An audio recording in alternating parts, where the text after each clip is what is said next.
Assalamualaikum warahmatullahi wabarakatuh. Salam sehat dan semangat untuk kita semua. Saya Nurul Faiza, berasal dari OPTD Satuan Pendidikan SDN Cakro 4. Saat ini mengajar di kelas 4. Saya merupakan salah satu peserta pembatik level 3 dan kali ini saya membuat media pembelajaran interaktif atau MPI bertajuk Gaya di Sekitar Kita. Jadi, saya akan menjelaskan isi dan permainan yang dapat kita manfaatkan melalui MPI ini. Pada tampilan menu ini, ada beberapa fitur yang dapat kita gunakan. Yang pertama adalah tujuan pembelajaran, kedua materi, yang ketiga video, keempat evaluasi, kelima ada game, 6 ada referensi, dan yang ketujuh ada pengembang sebagai kreator dari media ini.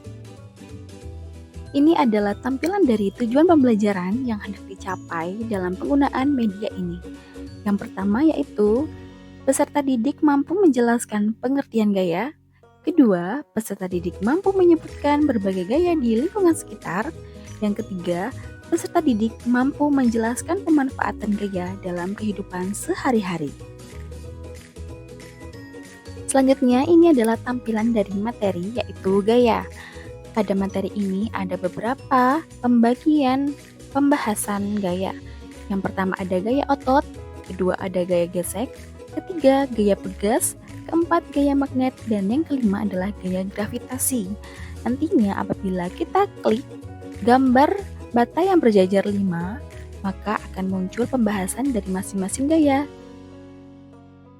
Baik, ini adalah salah satu tampilan dari penjelasan gaya, yaitu gaya otot, di mana pada slide ini akan tertera penjelasan apa itu artinya gaya otot, kemudian juga ada salah satu gambar atau contoh dari penerapan gaya otot itu sendiri, dan juga disertai tombol home, tombol untuk kembali ke halaman sebelumnya, dan tombol untuk ke halaman selanjutnya.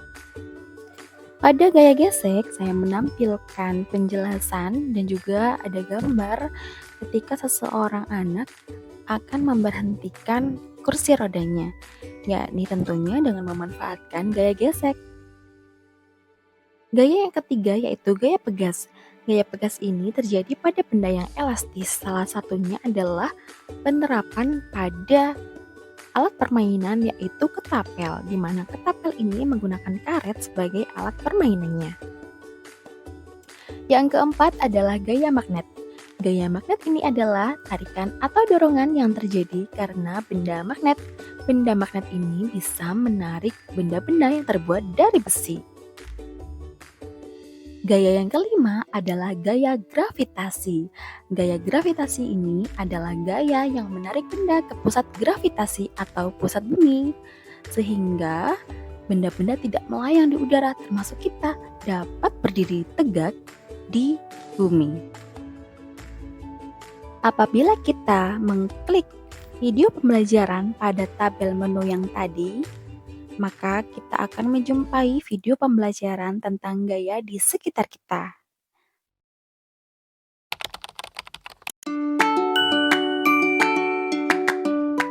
Pagi itu Budi ingin berkunjung ke rumah Dodi dengan mengendarai sepeda. Budi lalu naik ke atas sepeda dan kedua tangannya memegang stang. Sepeda Budi masih diam. Bagaimana caranya agar sepeda Budi bisa bergerak? Ya benar, Budi harus mengayuh pedal sepedanya. Sepeda adalah benda. Sepeda hanya akan bergerak jika diberi gaya. Jadi, apa itu gaya? Gaya adalah tarikan atau dorongan yang diberikan pada benda. Gaya ada banyak jenisnya loh. Yuk kita bahas 5 jenis gaya. Gaya otot adalah gaya yang dihasilkan oleh tenaga otot manusia atau hewan. Manusia bisa berjalan, berlari, atau melompat karena adanya gaya otot pada kaki. Sebuah delman juga bisa bergerak karena gaya otot dari kuda. Gaya gesek akan timbul ketika dua permukaan benda saling bersentuhan. Gaya gesek ada yang bermanfaat, tapi ada juga yang merugikan. Ketika berjalan, akan ada gaya gesek antara kaki dan lantai. Gaya gesek ini bermanfaat agar tubuh kita tidak mudah terpeleset. Gaya gesek yang merugikan misalnya ketika kalian mendorong meja. Gesekan antara alas kaki meja dan lantai bikin meja jadi susah buat didorong. Coba kalian bandingkan jika kaki meja tersebut dilengkapi dengan roda. Pasti jadi lebih mudah kan untuk didorong? Ya, adanya roda pada kaki meja akan mengurangi gaya gesek dengan lantai. Gaya pegas dihasilkan oleh benda elastis seperti karet. Ketapel memanfaatkan gaya pegas dari karet untuk melempar benda. Saat karet ditarik menjadi lebih panjang dan kemudian dilepas, karet akan kembali ke ukuran semula dan menghasilkan gaya pegas. Gaya pegas inilah yang akan mendorong benda. Gaya magnet adalah gaya yang dihasilkan oleh magnet. Magnet dapat menarik dengan kuat benda-benda yang terbuat dari besi atau baja. Gaya magnet dimanfaatkan pada pintu kulkas supaya tertutup rapat atau magnet pada kompas sebagai penunjuk arah. Gaya gravitasi adalah gaya tarik dari pusat bumi. Semua benda yang jatuh arahnya ke bawah karena ditarik oleh gaya gravitasi. Coba kalian perhatikan, manusia, hewan, dan semua benda akan berpijak pada bumi karena adanya gaya gravitasi. Kalau nggak ada gaya gravitasi, semuanya akan melayang-layang dan bisa jadi saling bertabrakan. Wah, jadi kacau ya. Sekarang, apa saja pengaruh gaya terhadap benda? Seperti cerita Budi di awal video, Budi memberikan gaya pada sepedanya dengan cara dikayuh. Karena diberi gaya, sepeda Budi bisa bergerak. Artinya, gaya menyebabkan benda diam menjadi bergerak.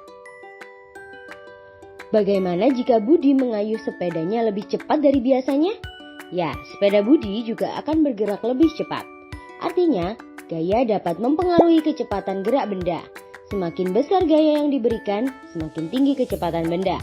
Sebaliknya, semakin kecil gaya yang diberikan, semakin rendah juga kecepatan benda. Setelah sampai di rumah Dodi, Budi mengerem sepedanya agar bisa berhenti. Saat direm, Budi juga memberikan gaya pada sepeda. Kampas rem akan menekan roda agar berhenti berputar. Artinya, gaya menyebabkan benda bergerak menjadi diam. Budi dan Dodi kemudian bermain sepak bola di halaman rumah. Budi menendang bola ke arah Dodi. Kemudian dengan cepat, Dodi menendang bola itu kembali ke arah Budi. Saat menendang bola, Budi dan Dodi sedang memberi gaya pada bola. Gaya yang diberikan oleh Dodi membuat bola berganti arah. Selain mempengaruhi gerak dan kecepatan benda, gaya ternyata juga mengubah arah gerak benda. Karena terlalu asik bermain, tidak sengaja bola yang ditendang oleh Budi mengenai pot bunga milik Ibu Dodi. Pot tersebut akhirnya pecah.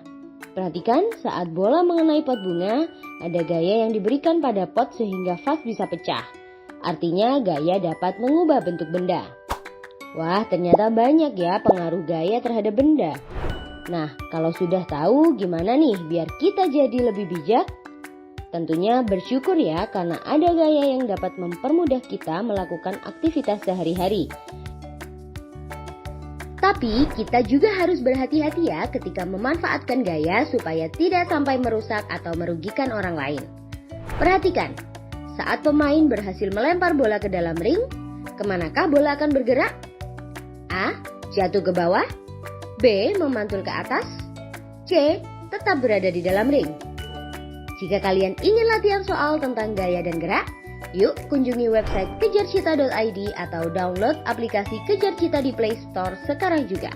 Kejar Cita, kejar ilmu, raih cita.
Pada uji pemahaman soal nomor 1 berisi pertanyaan, gaya yang digunakan pada ketapel adalah A. Gaya otot, B. Gaya gesek, C. Gaya pegas, D. Gaya magnet.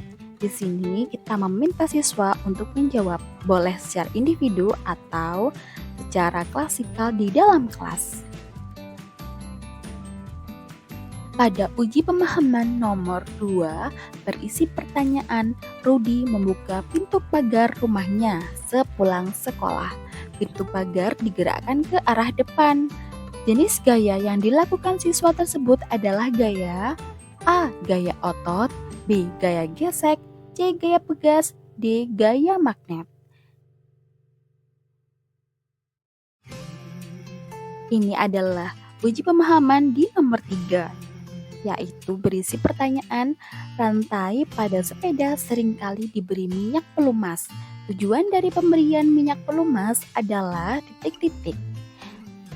Pilihan jawabannya adalah A. Memperkecil gaya tarik, B. Memperkecil gaya mesin, C. Memperkecil gaya gesek, D. Memperbesar gaya dorong. Kita bisa menarik atau memberikan stimulus kepada siswa tentang pertanyaan, di mana ini bisa diterapkan dalam kehidupan sehari-hari pada penerapan gaya gesek. Pertanyaan nomor 4 yaitu berikut yang bukan gaya tarik. Pilihan jawabannya A. Kuda menarik delman, B. Ayah menimba air di sumur, C. Paman mengayuh sepeda, D. Ibu mengangkat tas belanja. Pada soal nomor 5, ini adalah salah satu pemanfaatan gaya dalam kehidupan sehari-hari. Dapat kita terapkan dengan pertanyaan. Salah satu cara untuk mengambil jarum yang berserakan di lantai adalah menggunakan A. Karet, B. Magnet, C. Kapas, D. Kertas. Nah, bintang yang ceria ini adalah tampilan apabila jawaban peserta didik kita adalah benar.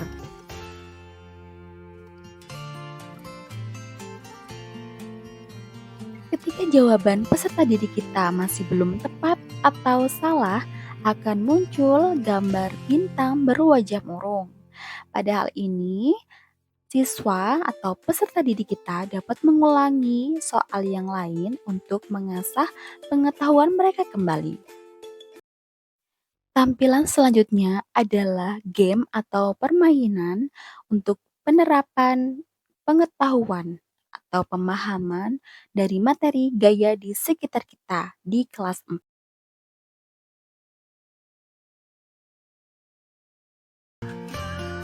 Pada slide referensi, di sini adalah rujukan yang saya gunakan untuk membuat media pembelajaran interaktif ini. Yaitu yang pertama, saya menggunakan buku siswa mata pelajaran IPAS kelas 4 versi revisi yang terbaru. Yang kedua, saya menggunakan aplikasi website yaitu Canva karena di sini terdapat banyak sekali fitur dan layanan yang dapat kita gunakan untuk membuat media pembelajaran.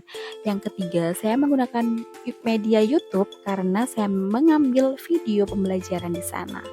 Selanjutnya yang keempat adalah beberapa latihan soal yang terdapat pada website. Yang kelima yaitu saya menggunakan media permainan melalui website WordWall.